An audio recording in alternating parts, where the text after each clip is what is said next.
Ian, how are you? I'm well. Good morning. Good morning, everybody. All right, we're going to call the Senate Finance Committee to order. It's Tuesday, May 12th, 2020. And we have 3 bills on the agenda, members, and we do have a quorum for the record. And first up, we have Senator Housley. Senator Housley, you have Senate File 2898.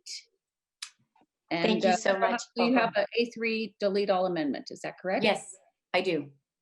Okay, Senator Kiffmeyer, are you on? Yes, I am, Senator Rosen. I'll be glad to move the bill and also the A3 amendment. Thank you. Senator Kiffmeyer moves the A3 amendment. To the amendment, Senator Housley, you could explain that, please? Thank you, Madam Chair. This bill exempts simple hairstyling, washing, drying, arranging, and styling hair and makeup from the cosmetology training. And the DE amendment A3 adds sanitation training requirement to qualify for the exemption. The sanitation training requirement was added in the House State Gov Finance Division. So it came over with that. Right. Very good. Any questions on the D3 amendment? Senator Kiffmeyer renews her motion on the D3 amendment. All those, please unmute and show a sign of support in your face, please. All those in favor of the D3 amendment, say aye. Aye. All those opposed, nay. The amendment is adopted. Thank you, Senator Housley. We do have Ms. James from Council and Mr. Erickson, our fiscal analyst. If you'd like to have them walk through the fiscal note and explain the fiscal implications, you can certainly do that, or you can do that, Senator Housley. No, if they want to do it, that would be great. Wonderful. Okay, who would like to go first? Mr. Erickson, would you like to go first? Sure, I'd love to go first. Thank you, Madam Chair. The fiscal note is fairly straightforward. There are a number of costs identified that the Board of Cosmetologist Examiners is expecting to absorb, $2,000 in the first year and $21,000 in the second year. These are related to technology, rule-making changes, and some staff training costs. There's also an unabsorbable cost in the form of a $12,000 annual revenue loss to the general fund that comes from the license fees that would no longer need to be paid after exemption. So there's a $12,000 revenue loss to the general fund. The bill in Section 5 offsets this revenue loss by reducing the appropriation to the Board of Cosmetologist Examiners by $12,000 annually. Thank you. Thank you, Mr. Erickson. And is there any questions on the fiscal note? Senator Housley, is the Board of Cosmetology, are they in favor? I know you have quite a bit of written testimony that is in support. Madam Chair, the Board of Cosmetology, how they for 10 years, these hair and makeup stylists have been operating per the board rules, and they changed their rule back in December of 2018 and started to fine these small businesses, these small artists, for doing hair and makeup at weddings. And so these hairstylists questioned the Board of Cosmetology as to why they all of a sudden decided to reinterpret this rule differently and fine these businesses and require them to get a full-on cosmetology license when all of these freelance hair and makeup stylists just do hairstyling and makeup mostly for brides. And now the board wants them to get on a full-on cosmetology license, do 2,700 hours of cosmetology, which is waxing and nails and coloring and cuts, which is none of that they do. And so the Board of Cosmetology is probably not in favor of this. I haven't gotten a letter in the last week or so that they're not. But the $12,000 a year would be the fees that they would be getting from these freelance hair and makeup stylists if they were required to get the new license. Very good. Any questions for Senator Housley? I do, Madam. Madam Chair, I have a question. We'll go with Senator Kiffmeyer and then Senator Ingebrigtsen. I'll wait, Madam Chair. Let the others go first. Senator Ingebrigtsen? Senator Housley, what's the cost per person for that? I know, as you all know, I had my run-in with the board there a couple of years ago with eyelash extensions, and the amount of training that they came out with there was just astronomical. So the cost per person would be how much? The cost per person for these small freelance artists would be $10,000 to $20,000 per person to go through the 1,550 hours of cosmetology training, and then another 600 for makeup. And it wasn't until this February they also required another 2,700 hours. And we kept pushing and pushing, and it's very difficult to get any sort of answer from the Board of Cosmetology. But in February, they decided to forgo those 2,700 hours, but it would still be $10,000 to $20,000. Most of these are women. They would have to close their business because they couldn't afford to pay $10,000 to $20,000 and do all of those hours to get training that wouldn't even be necessary. So to your answer, Senator Ingebrigtsen, $10,000 to $20,000 per person. Senator Ingebrigtsen. Thank you. So basically, Senator Housley, you are asking the Board of Cosmetology to absorb on the fiscal note, how much? $12,000 per year, which they say is what it would cost them. Okay. Okay. Any further questions? Senator Kiffmeyer? Thank you, Madam Chair. So Senator Housley, does this include chemical processing or those kinds of things as well? No. Housley. Thank you, Madam Chair, Senator Kiffmeyer. No, it does not. These freelance hair and makeup stylists don't do any chemical work. They don't do any waxing work. They don't do any nails. They don't do any cutting. It's just simply styling the hair or putting on makeup. And mostly it is mostly for brides. Sometimes they do proms or photo shoots. Right now in the state of Minnesota, you're not required to have one of these licenses if you put on makeup at the Lancome counter at Macy's. They're not required. And actually, the hair and makeup artists can do this for free, but if they charge anybody money, then that's when the Board of Cosmetology wants them to get this full-on cosmetology license and 2,700 hours of class and $10,000 to $20,000. Senator Kiffmeyer. Yeah, Madam Chair, I'm just amazed that the board would even be doing this, making this an issue. And so clearly this is should not be an issue. And in particular, things on location. They don't do things in a salon.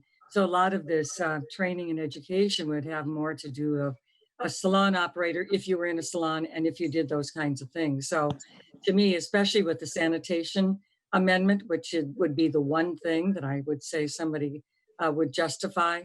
But remember, mostly they're doing this with brides and other people who are doing this in a very clean situation to begin with. But I understand that sanitation, and I appreciate that being added on, Senator Housley. And so members, I just really strongly encourage your support here. And by the way, there are thousands of these across the state of Minnesota that are largely women operating, supporting their family, doing this kind of work. And I just strongly encourage a support yes vote for this bill. Thank you, Senator Kiffmeyer. Senator Franzen. Thank you, Madam Chair, and thank you, Senator Housley, for bringing this bill together and bringing it forward. I completely support it. I actually have used these services for galas before, and I've used the same woman for years. And I just think it's outrageous that we would ask these people to spend thousands of dollars on extra licensing when they are professional. They do this job every day and do it at freelance. And I think it's a valuable service, especially in a time like it is now with this pandemic. I think it's something that's unnecessary. And with the changes in your bill, I think it's very responsible. I fully support it. And I've received so many emails on this issue, and I'm glad that this is moving forward. So thank you, Senator Housley. Thank you, Senator Franzen. Senator Hayden, did you have a question? No. No, I think that it got answered. Thank you so much, Madam Chair. Thank you, Senator Hayden. Senator Housley, further closing comments. Thanks, Madam Chair, and thank you, members, for hearing this bill. It is really, really important to these thousands of mostly women business owners across the state of Minnesota to have them operate their businesses freely, not have the Board of Cosmetology coming down on them, requiring all of these hours and this enormous cost. They're trying to support their families with their business. As of recently, we've had a real tough time hearing from the Board of Cosmetology, getting help from the Board of Cosmetology, getting answers. So this would solidify that when this COVID-19 pandemic is subsiding, that these women can get back to business and not be afraid that they're going to be shut down by the Board of Cosmetology. So thank you so much for hearing this. It means a ton to a lot of people across the state. Thank you. Thank you, Senator Housley. Senator Kiffmeyer, would you like to make the motion? Yes, Madam Chair, I would. I move Senate File 2898 as amended to be recommended to pass to general orders. On that motion, that Senate File 2898 as amended be recommended passed and placed on general orders, please unmute, show your face. Thank you. All those in favor say aye. Aye. Aye. Those opposed, nay. The motion prevails. Thank you very much, Senator Housley. Thank you. Thank you. Okay, next up, we have Senator Westrom. Senator Westrom, you have your agricultural finance supplemental appropriation bill. I'm trying to. No, we can hear you. You can? Yep, you sure Oh, can. I thought I was muted. So thank you, Madam Chair. I was working to try to get it unmuted, but I guess we're there. So You did it. thank you, thank you, Madam Chair. Madam Chair, I'd move. Remind me the Senate file. I don't Senate know. File 4395, and you have the A5 amendment, Senator Westrom. So Madam Chair, I'd move the SF 4395 for passage to the general. calendar. It is going to go to general orders, right? General orders. Yes. Senator And- Westrom moves the Senate File 4395. Senator Westrom, would you like to move your A5 amendment and explain? I would, Madam Chair, and then I'd let staff just briefly walk through that for the members. Okay, Senator Westrom moves the A5 amendment. Mr. Mueller, can you please help with the walkthrough? Yes, I can. Madam Chair and members, the A5 amendment is basically a DE amendment to Article 2, which is the appropriations part of the bill. Article 1 in the bill are some items that came from the governor's policy bill that had a little bit of cost implications and dealing with fees. And we'll go back to those. But Article 2 is the appropriations part of the bill. And I'll quickly go through Article 2. Section 1 of Article 2 is a farm safety grant program that was adopted by the Senate and committee. And it also codifies an earlier program dealing with tractor rollover grant. So it puts those two programs into one section of statute and makes it a permanent program. And this language was worked out with the House also in Section 1. Section 2 of the bill is where we're taking some money out of a current program called AGREET, which is the Agricultural Research, Education, Extension, and Technology Transfer. There's about $9.3 million that was appropriated previously for this program. And it's basically for research at the higher ed institutions. We're moving $100,000 out of this program in the second year to pay for farm safety grants. On the beginning of, on page 2. On page 3 of the DE amendment, starting on line 3.4, we are using some of the undesignated amount within AGREET, which is about it'd be about $4.8 million in 2021, and allocating $675,000 of that for the veterinary diagnostic lab. So this is not a new expenditure. This is coming out of the bigger pot of money for AGREET. And again, it's $675,000 $100,000. And then we're adding some language on lines 3.8, 3.9. There's about $1 million per year that goes for avian influenza, and we're expanding the use of that $1 million per year to go beyond avian influenza. It'd be for salmonella and other turkey-related diseases. Lines 3.16 to 3.19, we're reestablishing the base for agreed going into the future, because we had reduced it by $100,000, and we just want to make sure that $100,000 was one time. On page 5 of the amendment, currently we have some language in here that allows for quarterly payments of the bio-incentive programs. We're still working with the House and the administration on whether this is going to be something that's in the bill at the end.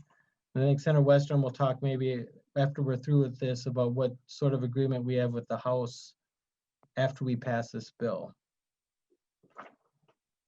The next part of the bill starts on page 7, and this is the section 3. This is the $100,000 for the Farm Safety Grant Program. This is general fund money, and this is again the money that we took in savings from the AGREET program. $100,000 would go out for farm safety grants, and then $50,000 goes out for farm safety grants, and another $50,000 is available for, you'll see on line 7.7 through 7.9, for curriculum and outreach, and also for developing an application that would help turn off some of the power equipment within silos and grain storage devices. The last part of the bill, section 4, there are 5 appropriations that are coming out of originally out of the general fund, but would be converted to coronavirus relief fund money. And none of this money in the last part of the bill will be spent unless it is eligible expense under the coronavirus relief fund. And this is the part of the bill that the House, we're matched up with the House with numbers. Technically, how this last section work is a little bit different. The House is dealing with it a little bit differently. So the final bill that we have, that we get from the House, this last part may look a little bit differently, but it's going to work the same. And but I want to go through the 5 different appropriations. The first one is $175,000 for farm loan origination grants. This will help farmers who are trying to refinance some of their debt, and this would pay for the 50% of the fee amounts that they're being charged. The second program is some additional money for farm advocate services. We currently spend about $267,000 a year on farm advocates. This would add $60,000 to in fiscal year 2021 for additional services that are being asked for under the COVID-19 crisis. The next one are retail food handler grants. It's $125,000 for grants of up to $500 per store to help them put some of the safety equipment for dealing with COVID-19. And it's a $2,000 max for any applicant who has more than 1 store, so up to 4 stores. So it'd be $500 per store. Subdivision 4 on the bottom of page 8. This is one that is $200,000 in the current bill. It says $200,000 for expanded meat and poultry processing. In an agreement we reached with the House last night, and the bill that we'll see coming from the House, this 200 is split into 2 pots. It'll be $100,000 for expanded meat processing, and the other $100,000 will be for other programs that help farmers who are negatively affected by the COVID-19. So the House bill currently splits this 200 into 2 pots. Half of it goes for up, and then we give the department some latitude in how they can get this money out. The last one I'll note on page 9 is $40,000 a year for additional rural mental health services. Currently, the department spends about $50,000 per year. Again, this is just for additional rural mental health services that are related to the COVID-19 crisis. The last part of the bill describes how none of this money in this last section can be spent unless it's an eligible expense under Corona Relief Fund. So that is the amendment, Madam Chair. Thank you, Mr. Mueller. A quick question for you, Senator Westrom. That first section of the spending, the farm loan origination fee grants of 175,000, is eligible for COVID-19? Madam Chair, if it's not, we wouldn't have the money. The money wouldn't be spent, but we think we've written it such that it would, working with the commissioner, they would be targeted towards farm loans that are have been affected negatively because of COVID-19. And Mr. Mueller can maybe add to it, but our understanding is there's a fairly reasonable chance, that a pretty good chance that the dollars they would use would be able to be targeted towards farmers that have had a negative impact from the COVID-19. Mr. Mueller? But yes, Madam Chair and Senators, the way, especially the last part of the section 4 is structured, is that none of this money in the last part of the bill can be spent unless it is eligible. So there would have to be determination on the front end that money for this type of program isn't eligible for the coronavirus relief fund.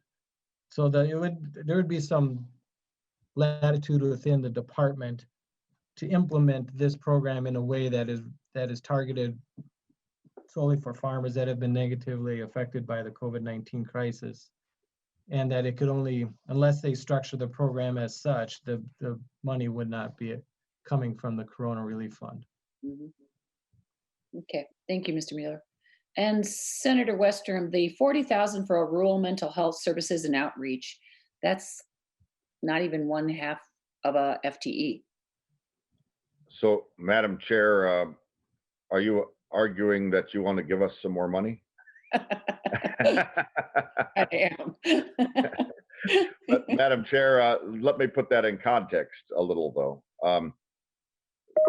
We had the farm advocates at 100,000 originally coming out of our committee. The House had theirs at 25,000. We did not have money for the mental health line item that you see here originally, but we realized they're both very important. Last year in the budget, we doubled or maybe even more than doubled the mental health dollars in the ag budget. And so this would augment and supplement that, and it would be targeted towards the COVID-19. Now, we realize there could be great demand, but I want to keep it in the context. Last year, that was a high priority in the Senate. We doubled what we had in place for about 30 years. So the number did substantially increase last year, allowing 2 mental health counselors, one more in the north, one more in the south, splitting up our state to offer this service. This would be supplemental dollars to help maybe with some additional support staff or other aspects to deploy more mental health availability. But it's not the only money. It would be augmenting what was in last year's budget. So and the farm advocates also work fairly hand in glove with the mental health counseling side of things. Not everybody needs to be talking to the mental health counselor every time they meet or the initial meetings. It's usually the farm advocates that are meeting with the farmers, working through their cash flows, their budgets, observing maybe mental health issues, depression, just struggles that their clients, if you will, are going through, and that they often, in many cases, have known these farmers for several years, and watch the good times and the bad times. And so they work together, these programs, to bring in the resources when they need them or help refer them. So I also want you to look at it in that bigger picture, as those different programs work together and complement each other. Thank you, Senator Westrom. We do have a question from Senator Cohen. Thank you, Madam Chair. And Senator Westrom, normally I guess occasionally I've jumped into some of the ag work. I think in your amendment, you've got a 50% match. Is that correct? Senator Westrom. Madam Chair, Senator Cohen, are you referring to the loan origination fee? Yes, I think so. Senator Cohen, that's correct. We're offering to pay 50% of that. Otherwise, the farmer, in order to restructure their loan, would have to pay it all. And the groups that brought this to us and the farmers we've talked with, it's in essence, or it's intended to help just be a helpful nudge, a helpful piece to encourage lenders and farmers to be able to work out this. And one of the hurdles that can become an issue is for the farmer to be able to come up with all the money of loan origination fees. They're not necessarily a lot of money, and many times they're able to be added on to the loan, but it kind of brings some hope and brightness into a otherwise tough situation, and just one more tool to try to help make farm lender mediation be constructive and have positive outcomes. But it would be up to it'd be a 50% match to help the farmer pay what they'd otherwise have to pay entirely. So Madam Chair, Senator Westrom, what would be, I realize the amount of fee would vary from farm to farm, but can you give me an idea of what an average fee might look like in terms of bank origination fee? Madam Chair, Senator Cohen, the average the Department of Agriculture gave us was somewhere around $5,000 or $6,000, but that can vary based on larger loans and smaller loans. Now, this would also only apply to folks that have $800,000 net worth or less. So it's probably not the large loans. Many farmers are probably higher than that, but of course, net worth, you can be a big farmer, and if your land and equity is all mortgaged, you don't have much net worth. So it would apply to you, but if you do have more than 800,000 net worth, it wouldn't. This isn't targeted to the larger end of farming, and so that's 5,000 to 6,000. I think is a pretty reasonable likely number. Okay, so Madam Chair and Senator Westrom, and a couple other things. So you answered that was another question, which was that if somebody has $800,000 net worth, a lot of that's tied up in land. It's not available cash. So my question is, given where we are and given the circumstances, if you look at the federal PPP program, why do we even require the match on the part of farmers, or as you suggested, are the ones with probably less net worth would need to rework loan financing for the sake of $2,000, $3,000, $4,000? Well, why can't we provide the entirety of that? Senator Cohen, it all comes down to dollars, and originally this can stretch to more farmers, and the sooner the money would run out, the sooner a farmer would have to pay the entire amount. And so talking to the groups as we were realizing and knowing the budget situation, their discussion was if we could even get a partial match for those, it would sure be a strong signal to the lenders to keep working with the farmers, and a big help. And so originally coming out of our committee, we had 250,000. The House had nothing. And so we fought hard and got 175, Senator Cohen, and that's what it stretches further. We had 35% in the bill that came out of our committee. So basically a third we would have matched, talking it through with the House. They gave on the giving 175 to this. And as we talked it through with the department and the House and our staff, we decided to go with the 50% match. So that's how we ended up with the amount where we're at. Senator So, Cohen. Madam Chair, if I may, just to finish this, and I recognize, once in a while over the years, I've gotten involved with some of the farm debates, but the last time there was a farm in my district was probably around 1910 or so. So it doesn't impact my district.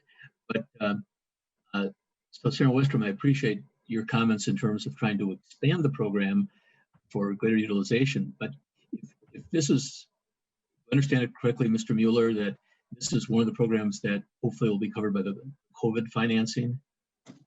Madam Chair, yes, this is one of the programs. So that being the case, Madam Chair, Senator Westrom, $175,000 is nothing is insignificant in the context of where we are, so don't misunderstand me.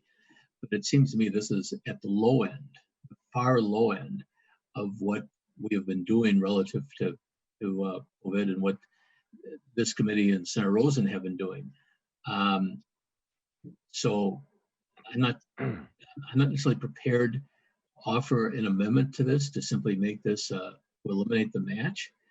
And I'm not sure where you are with the House relative to this. You've explained that you've moved the House somewhat in this regard, but I don't know what the status of this bill is, if this is a final bill or not.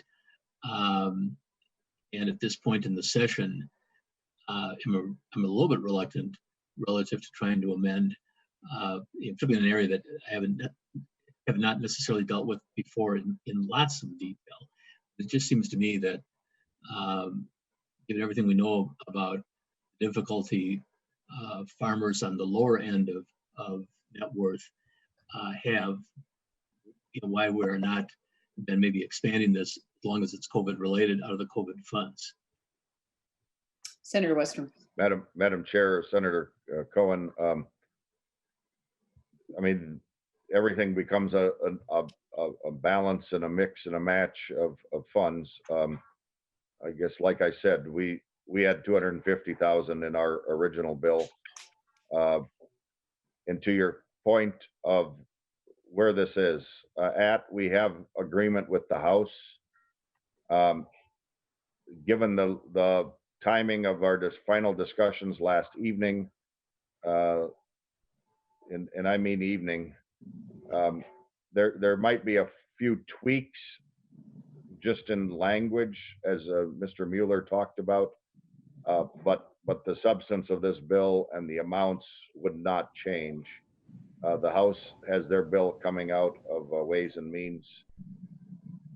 I think it's tomorrow, or is it on the floor tomorrow, Mr. Mueller? If you could add that. Mr. Mueller. Madam Chair and Senator Westrom, it is on the House will have this bill on the floor, I believe, tomorrow. Tomorrow, okay. Thank you, Mr. Mueller. So Senator Cohen, we think we have agreement with Representative Poppy and the House, and so they would presumably pass theirs tomorrow. We'd have ample time to take it up, but the numbers wouldn't change. The intent of the areas wouldn't change. There might be a few tweaks just because of drafting differences between Senate staff and House staff, and when amendments or when language got drafted. So this is agreeable language that we've come to, so we can get this done and get it out the door, which is very important as well. Madam Chair, if you just allow me one final comment then, and not a question, but I appreciate, Senator Westrom, your answer to my very meandering question. I'm not sure so I understand what you're doing, where we are in the session. I guess it falls in the category of, something's better than nothing, obviously. I don't mean to minimize what you're doing. But Madam Chair, it sure raises the point. I recognize this is a very unusual situation, not this particular bill, but just generally how we're handling things. But Madam Chair, you and I have discussed, and you and I share the concern relative to an absence of a true conference committee process. And this is an example, again, these are unusual and difficult circumstances. So I'm not in any way critical of Senator Westrom and what he's been doing, but it's illustrative for what happens next year, hopefully in a more regular session, hopefully. And you and I have talked about it. And again, I want to make it very clear. So this is kind of twofold. One, I've raised the question about the match. Senator Westrom has answered as a matter of where the dollars are. But in terms of the House Senate conversation, how we put things together, announcement of House Ways and Means, and so on, it's illustrative of next year during the regular budget and tax session. That if this is how things are handled, nobody will have a clue as to what's going on, except you might, Madam Chair, but other than yourself, maybe nobody else. And so relative to my small question, Senator Westrom, which he certainly answered well, it means there's almost no input from more than a handful of people.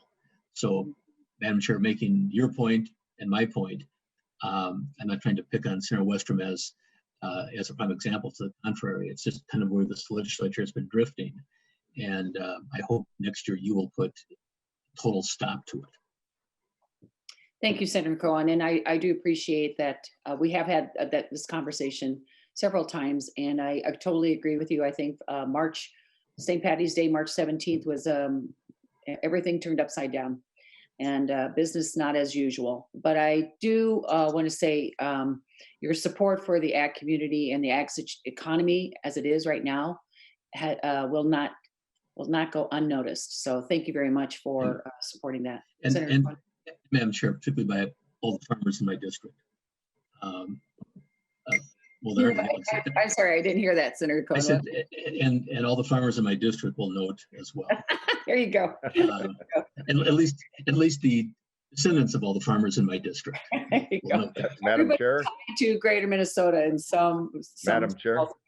Senator Westrom. Madam Chair, Senator Cohen, I wouldn't want to pass up the opportunity, though, to remind everybody that your district is certainly a big part of the food chain, and that's consumers. So our districts feed your district. So. Madam Chair, I would just conclude by saying if anybody wants to tour my district, I'll take you to Davern Avenue and a couple of other streets, and I'll show you some of the original farmhouses that were in the district. There you go. There you go. Further comments or questions for Senator Westrom on the A5 amendment? I do not see any. Senator Westrom renews his motion on the A5 amendment. Please unmute and please show video. It did move in the House just very recently. A few more people.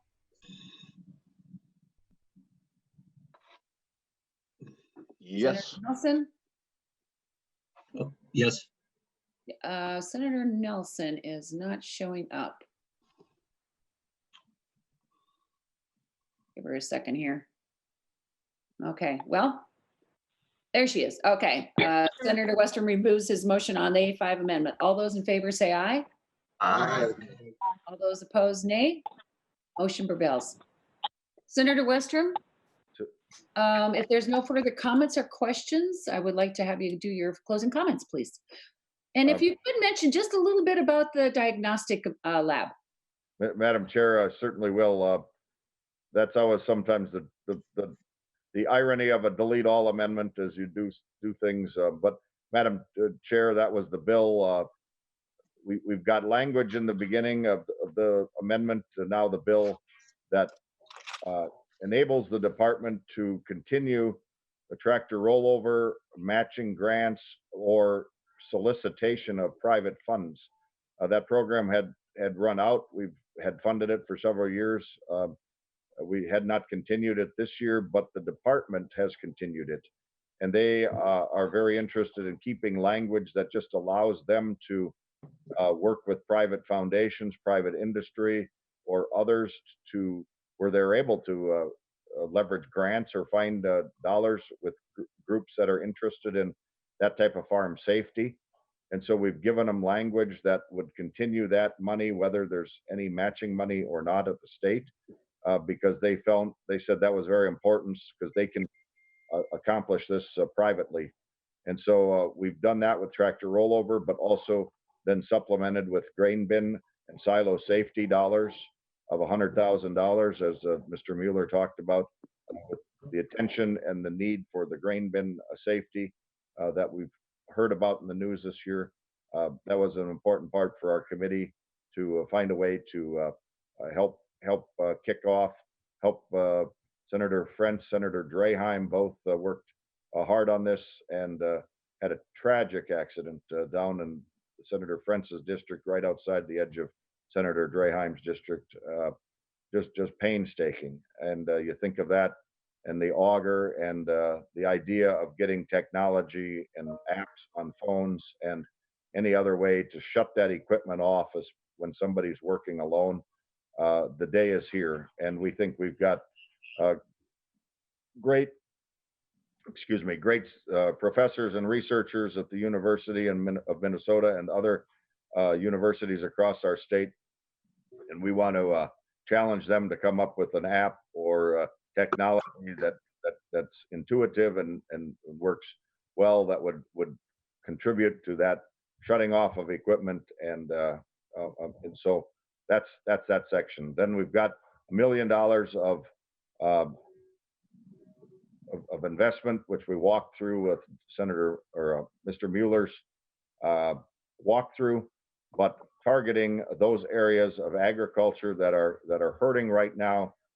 Farm advocates with an additional supplement, mental health, the $175,000 for the loan origination fee, a new program temporary for this situation of farm lender mediations are on the rise.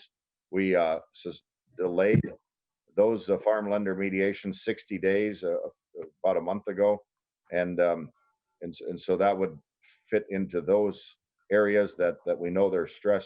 There's great stress in the meat processing industry. We're targeting some existing or some existing agri dollars, but also some new federal dollars to help expand meat processing in our small town locker plants, which is kind of a rebirth. And we think that's a great direction, a great rebirth for rural Minnesota and the locker plants that many of us all grew up knowing, and helping out with the processing of pigs or livestock locally. You cannot get a local locker plant schedule for probably months. I called one in my district and they were scheduled out to January of next year, Madam Chair and members, to process a pig or a cow through custom processing. They're just in great demand. We need to find ways to help them add cooler space, help them maybe add some facilities and accommodate so they could do more butchering and expand the local meat opportunities and be part of the food chain supply that way. And so we've tried to address those areas. There's also areas that not, if it's not even meat processing, it might be other types of value added on the farm. A cheese processing plant that some farms have established. I have one in my district, or more than one, but several. One that's coming to mind right now that they milk cows, but they also process cheese and sell it retail. And so those types of small businesses are all over rural Minnesota, and they might need some help and maybe a online platform improvement with the online world expanding like it is now. This all ties together: rural broadband, the need for some of that technological help to change your marketplace, quote unquote. It's all things that we can help small businesses that are also farmers do under this bill, and that's the focus of this bill. And lastly, the $1 million, the way it is targeted, we are of course in the red in the state budget, and so these would be federal funds. The commissioner would have discretion and some flexibility to structure them such that they can comply with the criteria of expending federal funds. And we know the need is out there. COVID has exacerbated the need in many places, and that need we want to help out and contribute to across our state in the agriculture and how big of a impact agriculture is to our economy and our rural communities, and of course the food chain that feeds us all. So thank you. Thank you very much, Senator Westrom. And with that, Senator Westrom, would you like to move your amended bill? I would, Madam Chair, as amended, I would move Senate File 4495.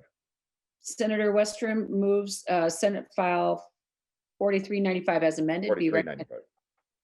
Be recommended to pass and placed on general orders. Please unmute and show and unstop or show your video. We have Senator Hayden and Senator Nelson, perhaps want to vote?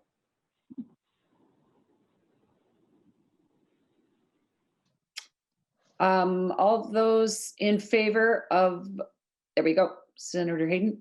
All those in favor of the amended 4395s, please say aye. Aye. All those opposed, nay. Motion prevails. Thank you very much, Senator Westrom.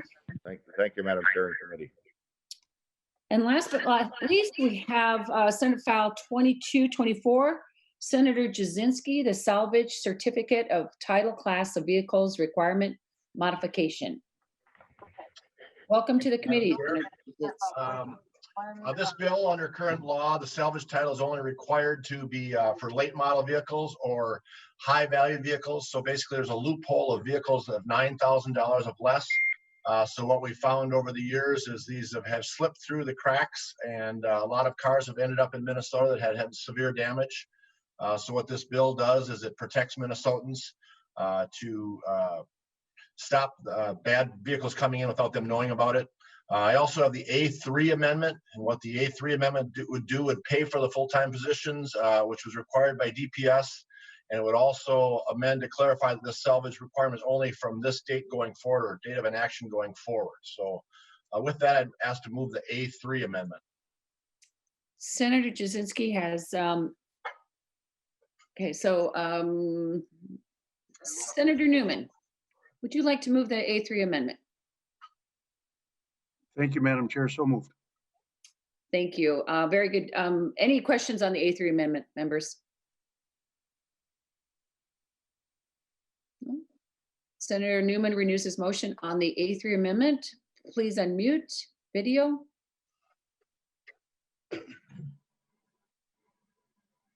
All those in favor say aye. Aye. All those opposed, nay. Motion prevails. The bill is amended. Senator Jasinski, I think I will turn to Ms. Boyd, our fiscal analyst, or Ms. Stengel, our counsel, to help with the walkthrough. Thank you, Madam Who would like to start? Madam Chair, I can start if you can hear me. Yes. Oh, there you are. Okay, thank you. Okay. And Ms. Stengel can jump in with any details I'm missing, but just a quick walkthrough of what the bill would require in terms of the fiscal note is that for these vehicles, an inspection is required before the salvage title is issued. So there's already quite a backlog of inspections being needed by for vehicles in the state. So the department has said in their fiscal note that there would need to be additional inspectors hired and inspection sites set up, one in the metro and one outstate. So what the fiscal note would do would pay for the setup of the sites and pay for 4 new FTEs to staff those and equip the sites, et cetera, et cetera. So that's what the appropriation is for in the bill, and that is ongoing from the special revenue fund. Okay. Any questions on the fiscal note to Ms. Boyd? Ms. Stengel? Thank you, Madam Chair. I don't think I have anything to add. Senator Jasinski covered the bill pretty well, so I'm here for questions. Okay. Madam Chair. Senator Newman. Thank you, Madam Chair. Ms. Boyd? Yes. Could you give us a little bit more detail on how the inspections are going to be paid for and the arrangement for the fees? Just a little bit more background, please. Ms. Boyd. Madam Chair and Senator Newman, yeah, I forgot to mention the fees. There will also be additional revenue as a result of this bill. There's a $35 fee for an inspection, and $20 of that goes to the general fund and $15 to the vehicle services account in the special revenue fund. So there will be additional revenue to that fund out of which this appropriation in the amendment will be coming. And then the general fund will also see an uptick in revenue from an increase in this fee collection from increased inspections. So that'll be about $300,000 a year estimated to the general fund. Senator Newman. Thank you, Ms. Boyd. And Madam Chair, if I may, is there anyone on board from DVS? Yes, I saw Mr. Henderson. Mr. Henderson. I don't know. I don't see Mr. Henderson at this point. I'm just looking for a little bit of background information on the procedure or the process for the inspections. They're asking for a couple of more inspection sites, and I just would like to have some information as to how these inspections actually work and where they are conducted. I see Mr. Henderson coming on now. Mr. Henderson, where are you?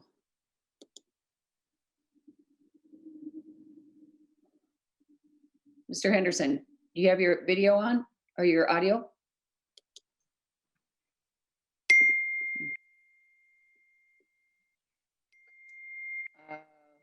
He's unmuted and you should be able to speak is what I'm seeing, but we're not having any luck with this. Madam Chair, hopefully you can hear me now. Yes, I can, but we cannot see you. And we do like to have, if somebody's going to testify, the video on. Is that possible, Mr. Henderson? Yeah.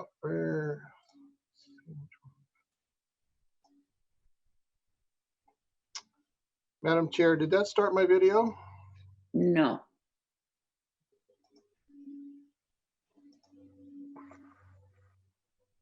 Well, we will let this slide this once. Well, Madam Chair, I've seen it's okay. Video. Madam Chair, my name is Thomas Henderson. I'm the Vehicle Services Program Director with Driver and Vehicle Services. It's my team who conducts these inspections. Thank you, Mr. Henderson. Do you have an answer to Senator Newman's question, or do you want him to explain it again? Madam Chair, Senator Newman, I think I need the question back again, please. Senator Newman. Thank you, Madam Chair. Mr. Henderson, I'd like a little background information, if you could, Mr. Henderson, on the process for the inspections on these salvage vehicles. And in the fiscal note, specifically, you are asking for 2 new inspection sites. If you could talk about what an inspection site is, where are they located, and why do you need 2 new ones for purposes of this particular bill? Mr. Henderson. Madam Chair, Senator Newman, when a vehicle is damaged and acquired by an insurance company, it's issued a salvage certificate of title. When the vehicle is repaired and brought back into the fleet, it is required to have an inspection to check for stolen parts. As soon as the inspection is complete, then the prior salvage title is issued. Right now, we have 2 full-time sites that conduct vehicle inspections. The first is in St. Paul. That's our primary site. The second is in St. Cloud. That's our secondary site. We also have 13 part-time sites throughout the state. What we do there is we lease or rent a vehicle bay, perhaps from a auto repair shop or a body shop, and we'll conduct inspections for, say, a half a day, once or twice a month. Those inspections are conducted by the driving examiners out in the regions throughout greater Minnesota. So they have dual responsibilities of performing driving examinations plus inspections of vehicles and dealerships in their area. The stations in St. Cloud and St. Paul have full-time employees whose duties is only to inspect vehicles and dealerships. The majority of the inspections happen at St. Paul, followed by St. Cloud.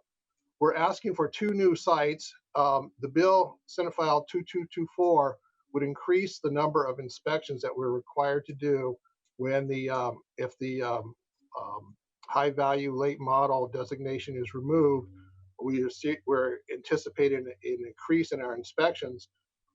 To handle that increase, as the fiscal note says, we're looking at wait times up to 6 months right now. To handle that increase, we would like to have 2 new stations, one in the West Metro area, somewhere between the West Metro and the Wilmer area, the other in the south of southern Minnesota in the Mankato to Owatonna area. Why we want to do those areas is as we look at the data where inspections are needed, that's the areas that we're seeing. Madam Chair. Thank you, Madam Chair. Mr. Henderson, it sounds like you've got currently 2 full-time sites, 13 part-time sites. The 2 new sites that you are requesting, are they going to be part-time sites or full-time sites? Mr. Henderson. Madam Chair, Senator Newman, those would be 2 full-time sites. Again, those inspectors, they're dedicated to conducting vehicle inspections and then dealer inspections within their region. But their primary job is vehicle inspections. Madam Chair. Senator Newman. Mr. Henderson, can you tell us how are the sites acquired? It sounds like maybe they are leased rather than purchased. And, you know, what kind of a piece of property are you talking about? And how many more inspections do you anticipate as a result of this particular bill, the salvage bill? Mr. Henderson. Madam Chair, Senator Newman, the 2 sites that we're asking for would be leased sites. Typically, this is going to be a building where a vehicle can come into. So it might be a garage. We've looked at former quick oil change sites. We look at buildings where vehicles can come inside. Our preference is to have 2 bays so that we can conduct 2 inspections at one time. An inspection takes about 15 to 20 minutes. Typically, we have 2 inspectors inspecting vehicles at a time. We anticipate with the additional funding that we would do at least as many inspections as we're currently doing, approximately 15,000 a year. I'm sorry, Mr. Henderson, approximately how many? Madam Chair, Senator Newman, approximately 15,000 per year. Madam Chair. Senator Newman. Mr. Henderson, so this would be an additional 15,000. Am I understanding you correctly? Mr. Henderson. Madam Chair, Senator Newman, that is correct. An additional 15,000 to handle the anticipated increase in number of vehicles that require an inspection. Madam Chair, Mr. Henderson, thank you very much. Very good. Any further questions for either Mr. Henderson or Senator Jasinski? Not seeing any. And we voted on the A3 amendments. Senator Jasinski, closing comments? No, it's thank you for your time. I want to thank my co-authors, Senator Sparks, Senator Bach, and Senator Frentz. Again, I think this protects Minnesotans to make sure they know what they're buying, and I think it will help the system to prevent any unsafe cars coming into Minnesota due to either a flood or somewhere other in the nation that doesn't have a law like this. So thank you for your time. Thank you, Senator Jasinski. Chair. Who was that? That's Senator Westrom. Oh, Senator Westrom, yes. Sorry, I couldn't get myself unmuted in time, but I wanted to clarify the reason for that many more inspections Senator Jasinski is because it's going to be happening on salvage vehicles that were wrecked but below a $9,000 value. Is that the reason? We're not expanding what we're inspecting or other than the value? That is correct, Senator Westrom. It's a dollar amount less than $9,000. So there's kind of a loophole. Everything newer and higher value are done this way, but the lower value below 9,000 are not currently inspected for this type of inspection. And Senator Jasinski, who pays for that inspection? Is it the ultimately the person repairing it or the buyer, or how does that extra fee get paid? To my understanding, I'm sorry, go ahead, Senator Rosen.